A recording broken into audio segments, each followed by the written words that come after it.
Method 1, what student did, figure 1.1 shows one piece of modeling clay that student uses. This is sample A. A student measured the depth of a sample that was 3.2. Measure and record the length and the width of a modeling clay. Figure 1.1 is drawn actual scale, means like what is the figure, what size you see, that is the actual size. So what you have to do, you have to place your ruler or the scale and measure the length and width. So you will measure the length by placing a ruler in this manner and place width, measured it vertically. So it won't be accurate right now because the figure size for us, the screen size is different as compared to paper size, but I'm just taking the values. For example, it is 3.1 and 2.7. So the length example is 3.1 centimeter, 2.7 centimeter.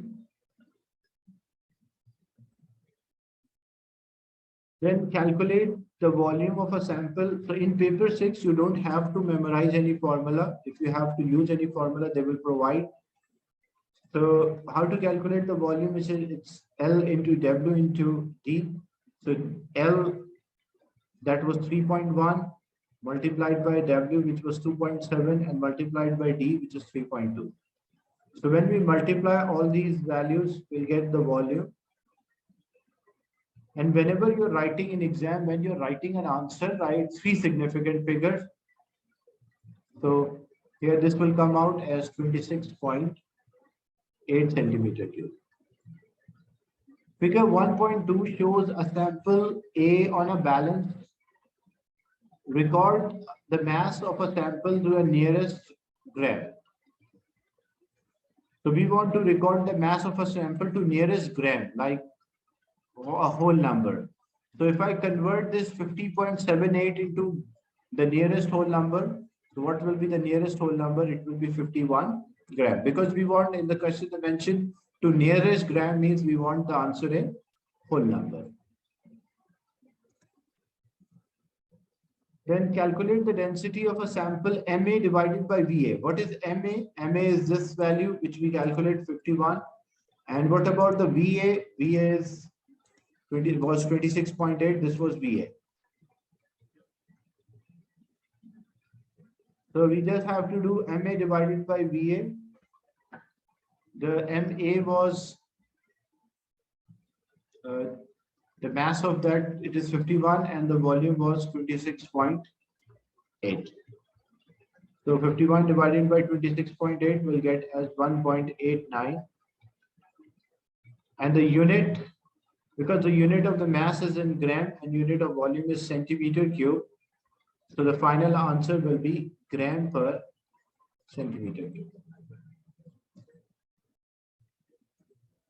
So 1.89 gram per centimeter cube. Then the second method, what student did, student records the volume V1 of a water in a measuring cylinder. So student, using a displacement method, student work out the volume of the modeling clay. Student use a measuring cylinder and student fill this measuring cylinder with water, 150 cm3. Then he carefully lower a sample B. So student add the sample of this modeling clay into a measuring cylinder. So the level will change, the volume will displace. So the new level is 182. The question is, what is the volume of modeling clay? So volume of modeling clay, 182 minus 150. So that is equals to 32. Then student measure the mass of a sample, that is 60. Now calculate the density. So how to calculate the density? Density is mass divided by volume. So mass is 60 and the volume which we calculate 32. So 60 divided by 32, which is also 1.88 gram per centimeter cube. So one of the value was 1.89, another value is 1.88.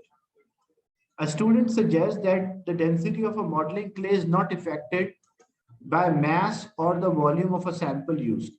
State whether your results agree with this suggestion and justify by reference to the result. So basically, like the first one, the first experiment, student took 51 grams. The first experiment, student took 51 grams and the volume was 28.6 centimeter cube. And he got the density was 1.89 gram per centimeter cube. Then he used another sample which is having a mass of 60 gram and volume 32. So 60 divided by 32, student is getting the answer 1.88. So the question is, by changing the mass and the volume changes, does the density affect, like does it affect the density or there is a change in density? So statement is no effect on the density. And what is the justification? Like when we change, like method 1, the density was 1.89 and the method 2,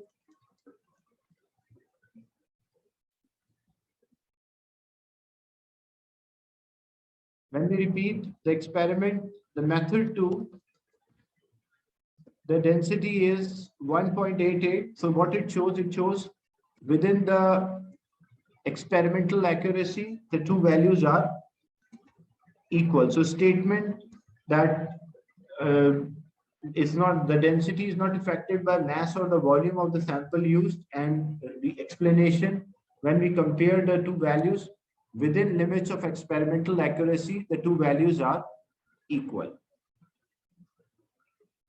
Our experimental data shows that the two values are not affected by the mass or volume.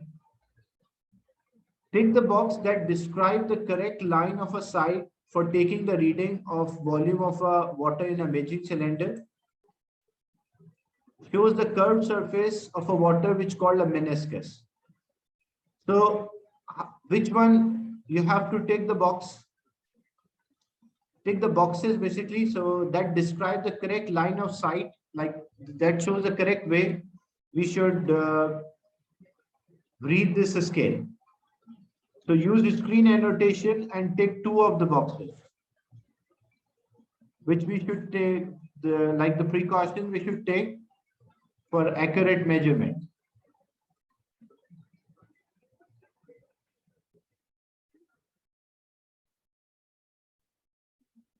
So we should look perpendicular. That's good. That's right. And where we should keep our eye. So it should be we should always read the bottom of the meniscus. So whenever we are reading the scale, so third box and fifth box we should take. So as you can see here, as I zoom in, the meniscus, the curved surface is called a meniscus. So when we are looking, we should always look perpendicular 90 degrees. That's one thing. And we should always read the bottom of this meniscus. So the two boxes that must be ticked, that is the third box, the perpendicular to scale and in line with the bottom meniscus.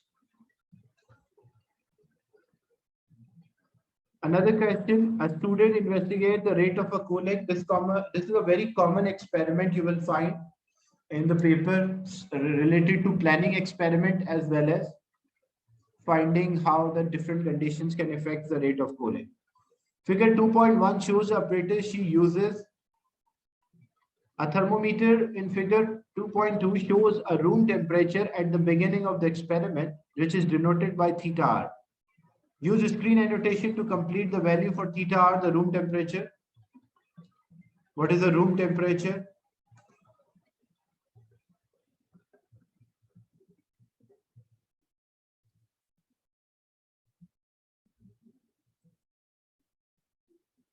So 21, and whenever you write, the unit is always important. So 21 degree centigrade, because they mention here the thermometer is degree centigrade. So that's why. The next part, student poured 200 cm cube of a hot water into a beaker. Like what student did? Student put a hot water inside this beaker. So there's a hot water inside the beaker.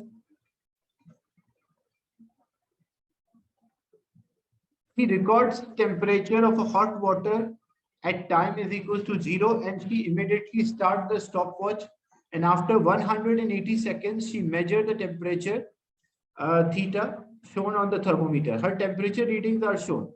Complete the time column and the column heading. So what I should write here, use the screen annotation, what we should write here, what should be time here and what should be the time the second time.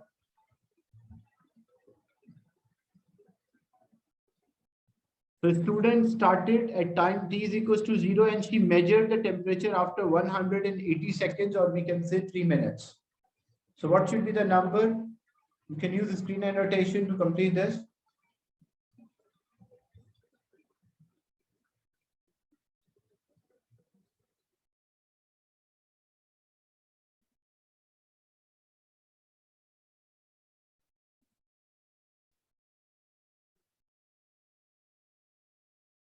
Look, in the question, a student, it should be other way around. Look, in the question, student pour to, you have a container or a beaker which is filled with, yeah, that's correct.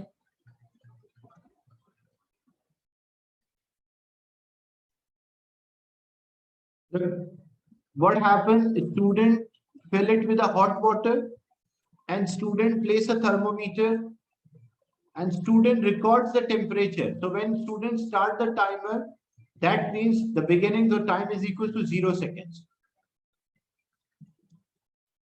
And then the student measure the temperature after 180 seconds. So when the second temperature is measured after 180 seconds, so the second value is 180. So the first value at time is equals to 0, temperature was 85, and time is equals to 180 seconds, the temperature is 89. And it is a hot water, so obviously it will cool down. So we complete the time column, and the second is column heading. Column heading means we mention the unit. So what is the unit of time here? Complete the column heading, use the screen annotation. What is the unit of a time and what is the unit of, that's correct, time is in seconds. And what about the temperature? So temperature is degree centigrade. The next part, calculate the drop of temperature between 0 and 180 seconds. So how much the temperature drop or temperature change? Use the screen annotation to solve this. How much the temperature changes? It started with 85 and ending at 69.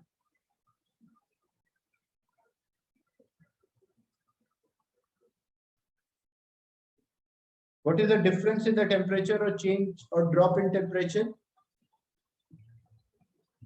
You just have to write the number.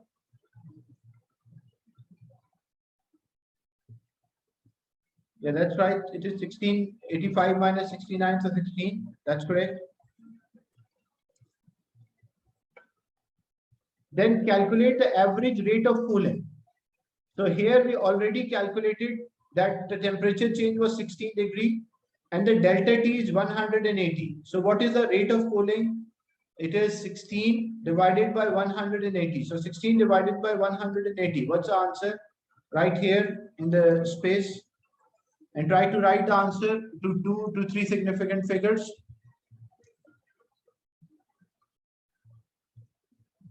So how much is this? 16 divided by 180.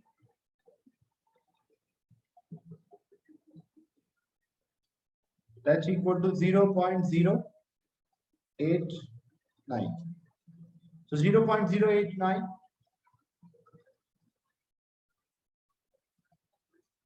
0.089 is the temperature, rate of temperature change. The next part, student empties the beaker, like student repeat the procedure and she poured now 150 cm cube. First student poured 200 cm cube and now she's changing the amount of a liquid. Now she's pouring 150 cm cube of a hot water. She add 50 cm cube of a cold water to this hot water. And now she repeat the experiment. Complete the column heading. So use the screen annotation to complete the values for the temperature and the values for the time and the column heading.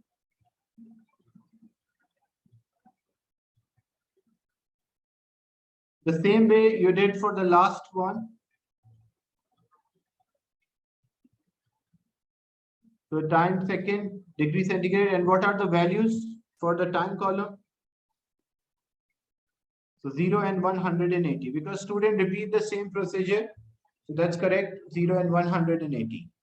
Then calculate the drop of temperature from 0 to 180. So how much is the temperature change?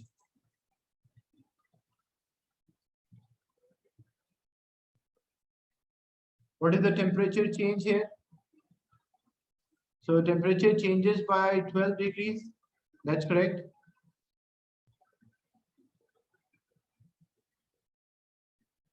Then record the rate of a cooling. The same thing, the rate of a cooling, temperature was 12 and that is 180. So 12 divided by 180.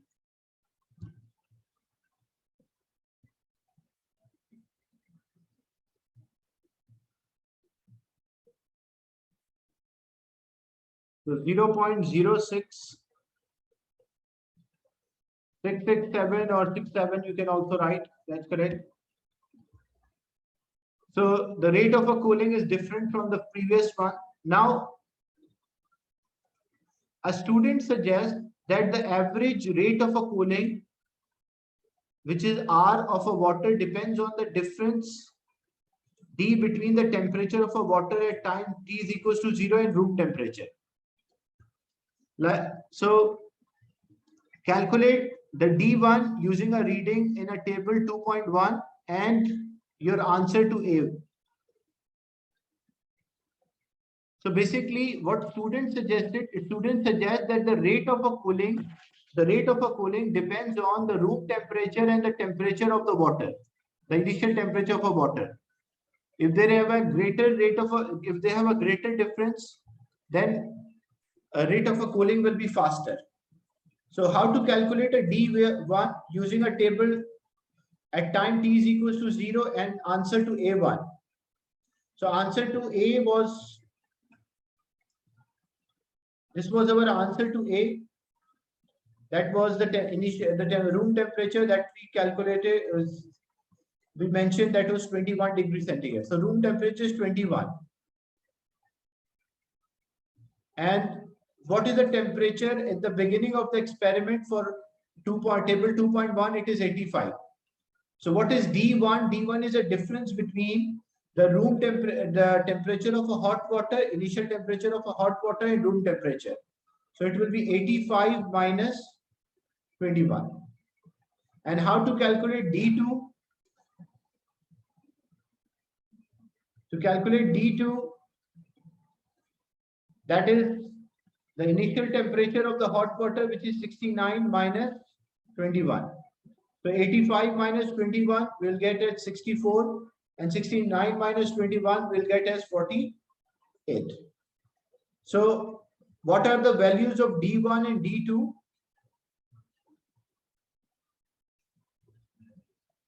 So the value of the D1 is 64. And what is the value of a D2? That is equals to 48.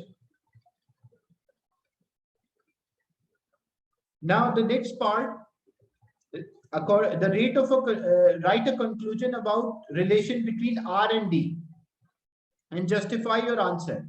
Like what is the relation between R? R is the rate of a cooling. And what is D? D is the difference between a temperature of a hot water and the room temperature. So rate of cooling for the first experiment was 0.089 and rate of the cooling for the second experiment was 0.067 or 667. Here D1 was 64 and D2 is 48. So how I can relate this D with R, the rate of cooling with this difference in the temperature? So we can say that if there is a greater difference in the temperature of a room and the water, the rate of the cooling is higher. If they have a smaller difference between a room temperature and the water, the rate of the cooling is slower. So what conclusion we can draw? We can say that rate of cooling depends on the temperature difference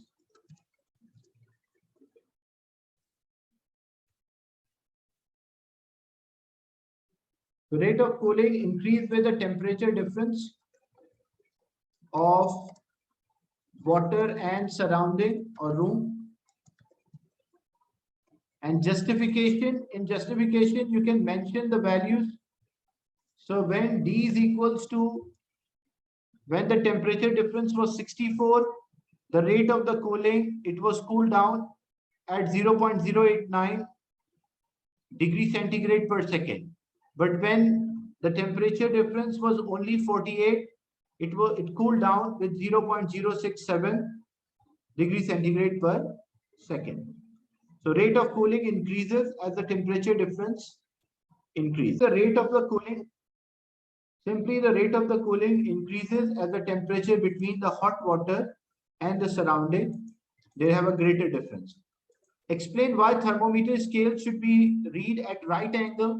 So why we should read at a right angle? Should it to avoid a parallax error or prevent a parallax error?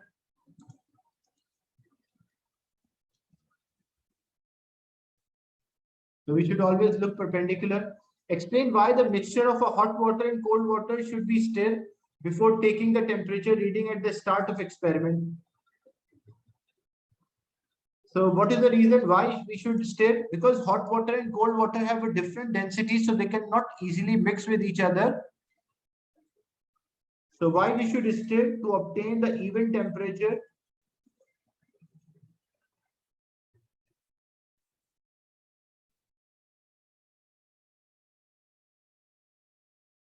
Or the mixture will have a same temperature.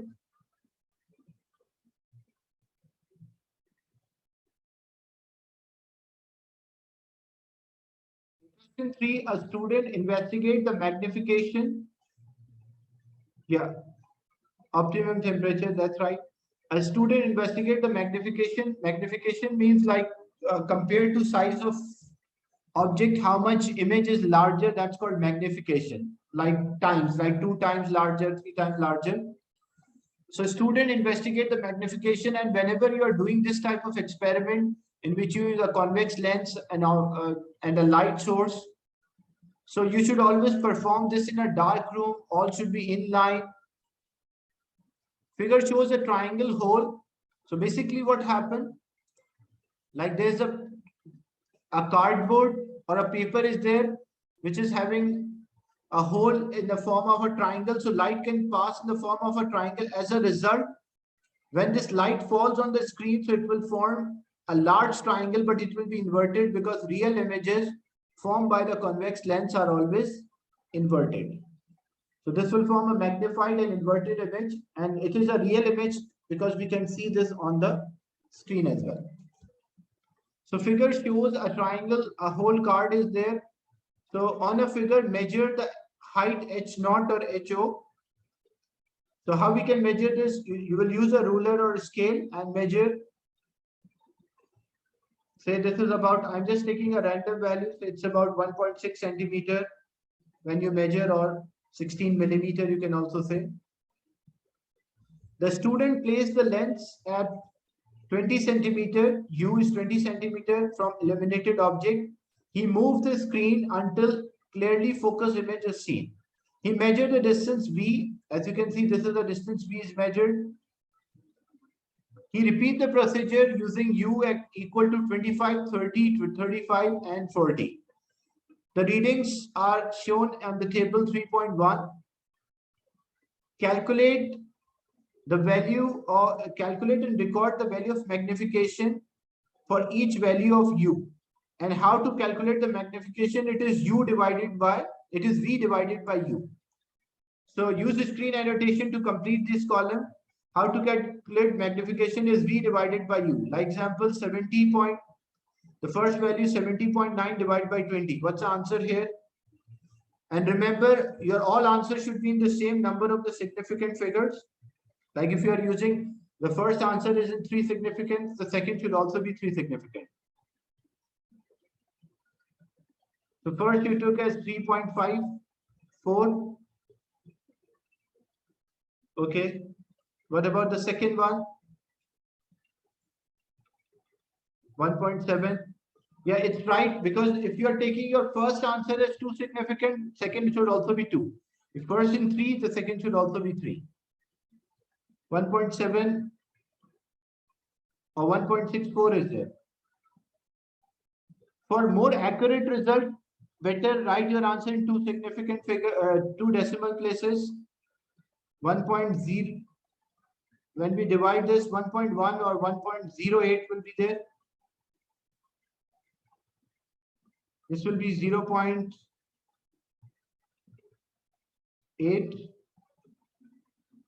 And the last one,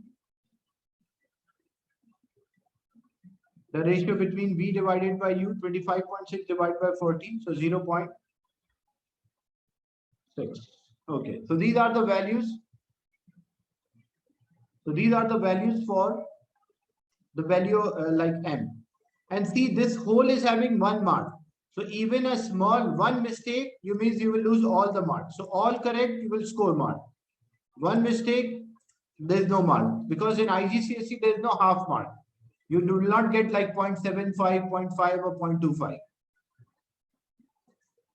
Then plot the graph for U and V. Start y-axis with 20. So U is 20.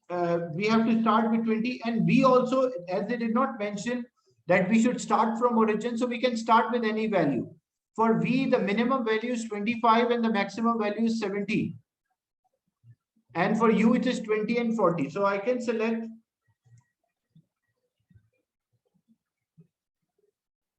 So when you first draw the axis, the horizontal, the x-axis and the vertical, the y-axis, you have dimension U and M is there.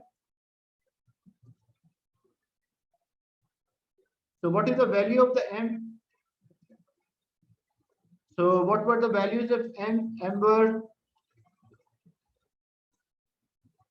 these are the values of M. So minimum value is 0.6 and the maximum is 3.5. So I have to select a scale in which I have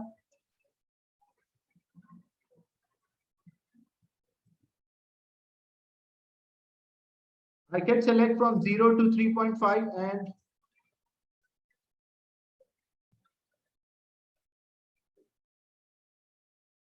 if it is 0, I select 0.5, 1, 1.5, 2, 2.5, 3, and 3.5. So using this scale, approximately I can cover. So this will be 0.5, this will be 1, 1.5, 2, 2.0 or 2, 2.5, 3.0, and 3.5 and 4.0. And here, for because it is M, but M is not having any unit because M is a ratio between U and V. What about U? U is in centimeter, and what are the values they mentioned? Start U with 20. The maximum value is 40. So if this is 20, if this I select as 30, this will be 40. So by this way, I will cover more than 70% of the graph paper. Now, what are the values which we will use? So we have 20 and 3.55. Then the second value was 1.66, 1.08, 0.80, and 0.64. And the value for U, that was 25, 30, 35, and 40. So we have to mark a point first. When U is equals to 20, the M was 3.55. So 3, because each box is 0.05, so this is 3.55. So this will be 3.55. Don't try to make big size circles, or don't try to make mark like this. That is not the right way. Your dot will be visible, but it should be a small dot.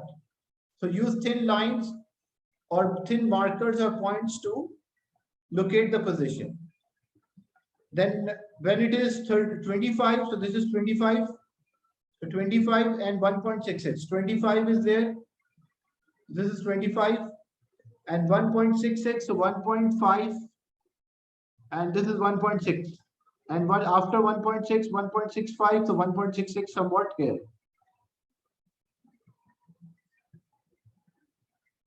Then we have 30 and 1.08. So 30 and 1.08.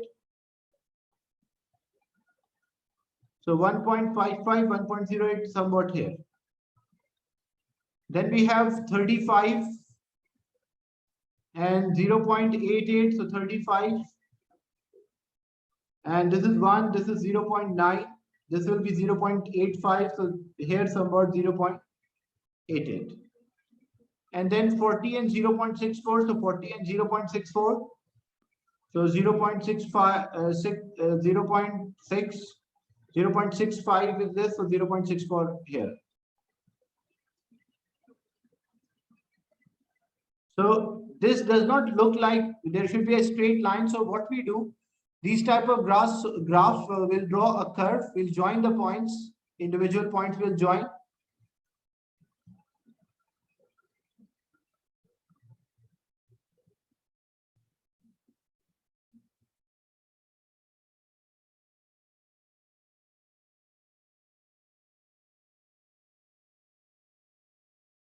This will be the shape of the graph which is obtained when we plot a graph between U and M.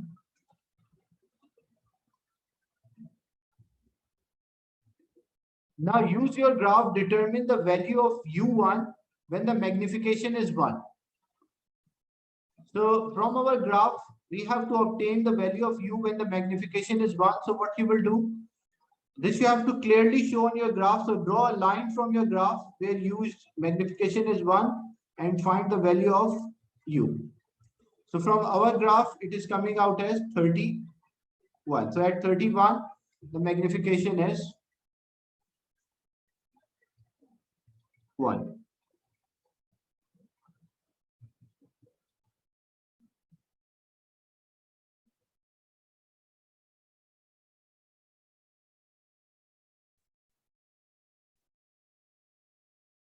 Calculate the focal length by using a formula U1 divided by 2. So this was 31. So 31 divided by 2 will get as 15.5 centimeter. And normally the lens experiment in IGCSE, when we are using the lens, most of the lens have the focal length from 14 centimeter to 16 centimeter. So this also give an indication that this is the correct answer. Then two precautions whenever we are doing these experiments related to the lens in the lab. What are the precautions we should take? We should always perform this in a dark room. So perform in a dark room, look perpendicular or measure all the distance from the center of the lens. And we should make ensure that all the lens, screen and the source or the lamp is in line. So first precaution, we should perform in the dark room. And the object, the lens and screen should be in line.